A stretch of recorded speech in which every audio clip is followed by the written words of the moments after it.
right, let's dive into this GPT-4o thing. OpenAI's new AI model. Yeah. The Omni part really got me thinking, Yeah. It's not just text anymore, right? Yeah, exactly. Like they combined a chatbot with all sorts of other tech. GPT-4o can deal with audio and vision, text. It's a total multisensory thing. So like imagine trying to solve some hard math problem. Yeah. Like, instead of using a calculator, you just talk to GPT-4o, just listens and gives you the answer. And it's not just like a simple answer. It can actually break down the steps for you, explain the ideas, even like adapt to how you learn, Like a personal tutor living in your phone. That's crazy.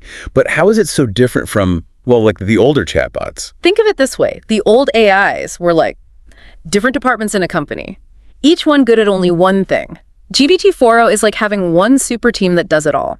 One neural network for all the inputs and outputs makes it all feel really natural. So it's not just about understanding, it's about how it combines it all together. Right, exactly. You can go from talking to showing pictures to typing. It's all just one conversation, Remember that demo where the person was cooking and used GPT-4o to change the recipe from a picture and then had it double the ingredients? Oh yeah, that was wild. It was like GPT-4 was a real assistant, not just some software. And we're only just scratching the surface. The potential is insane. It could totally change education and customer service. Open up so much for people with disabilities. What about GPT-4o remembering past conversations? Is it like building a file on me, learning about what I like over time? Sorta. It keeps the context from before. So it's not starting from scratch each time you talk to it. You kind of build a connection with it over time. So it's not really like using a tool. It's more like talking to, someone who's getting to know you. And it's so easy to get to. You don't need a special lab or anything. It's on the chatgpt app and website. So anyone with a phone or computer can just talk to the best AI. Yeah. And there's a free version, so it's not hidden behind a paywall or anything. Anyone can try it, learn, even build their own things with it. It's like AI is becoming something that everyone can use in their lives, not just a tech demo, But OpenAI is not the only one doing this, right? Not at all. This is like the AI space race. Google's working on their Gemini model, which is also multimodal. And Apple's been hinting at some big AI stuff they're working on. So it's like all these companies pushing each other to make better AIs. And it's a good thing. It means more innovation, faster development. And it's better for us because we get better AI tools. It's like each company has its own style.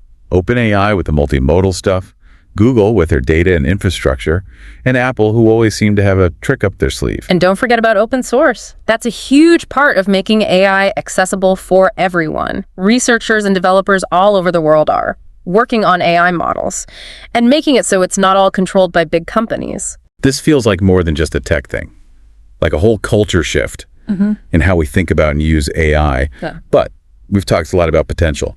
But what about what people are actually doing with GPT-4o? What can it really do? That's where it gets interesting. Let's move from theory to some real-world examples of how people are using GPT-4o to solve problems, be creative, and even just have fun. Okay, so ready for some real GPT-4o stuff? Yeah, hit me. Let's hear about people actually using it. Okay, so imagine you're a doctor and you're looking at a patient's chart, which is like a ton of information. GPT-4o can be like a super smart assistant. It highlights the important stuff, flags anything that could be a risk, and can even suggest treatments based on the newest research. So it's not just spitting back information, it's actually understanding it. That could be huge for healthcare. Totally. And it's not just healthcare. Think about financial analysts using it to analyze the markets, predict stocks, even personalize investments. That's pretty cool. But I'm also interested in the creative side. I saw a demo of someone composing music with it. It was like they had an AI bandmate. It's amazing how it can do that. And not just music. Writers could use it to brainstorm, get past writer's block, even come up with different storylines. So it's like a creative partner who's always working, always full of ideas. Yeah. But what's really cool is how it connects the digital and physical worlds. Remember that demo with the visually impaired person using GPT-4o to navigate a city? Yeah, that was mind-blowing. Using their phone's camera and GPT-4's vision. It could tell them what was around, warn about obstacles, even identify landmarks and places. It was like a guide dog with all the knowledge in the world. And we're just getting started. Imagine GPT-4o helping us interact with the world in new ways, like controlling our homes with our voices or translating conversations in real time. So it's like an extension of our senses. Right. And who knows what we'll be able to do as it keeps getting better. It's like giving everyone superpowers to process information in ways we never thought possible. With all this power comes responsibility. Right. It's exciting, but also a little scary. You're right, we need to be careful and think about how this will impact society, the workforce, even what it means to be human. What happens when AI gets so good that we can't tell the difference between human and machine? That's something philosophers and scientists have been thinking about for a long time. And with AI like GPT-4o getting so smart, it's a conversation we need to have now. Okay, so we've talked about the amazing potential, the incredible things it can do, even the philosophical side of things. But what about the average person, someone who's just hearing about GPT-4o? What does this mean for them? How can they start using it? That's a great question. Let's get practical and talk about some tips and resources for anyone who wants to try GPT-4o and see what it can do. Okay, so I'm new to this GPT-4o thing. Where do I even start? Do I need to be like a tech genius or something? No, not at all. That's what's great about it. GPT-4o is really easy to use. You can get it through the ChatGPT app. It's on iOS and Android, or you can use it on your computer. You just need to sign up. So I don't need to know how to code. I can just start talking to it. Yep.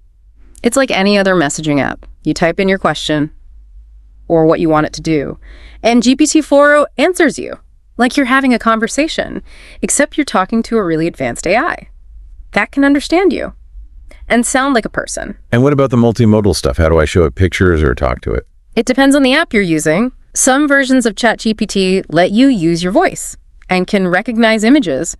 You could take a picture of a document and have GPT-4o read it to you.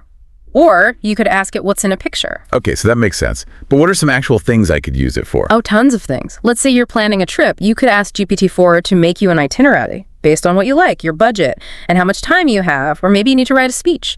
GPT-4o can help you with ideas, organize your thoughts, even suggest phrases or stories to use. As like a personal assistant, a travel agent, and a speechwriter, all in one. Exactly. And don't forget the fun stuff. GPT-4o can tell jokes, write poems, even make custom songs. I'm starting to see why people are so excited. It's not just about the tech itself.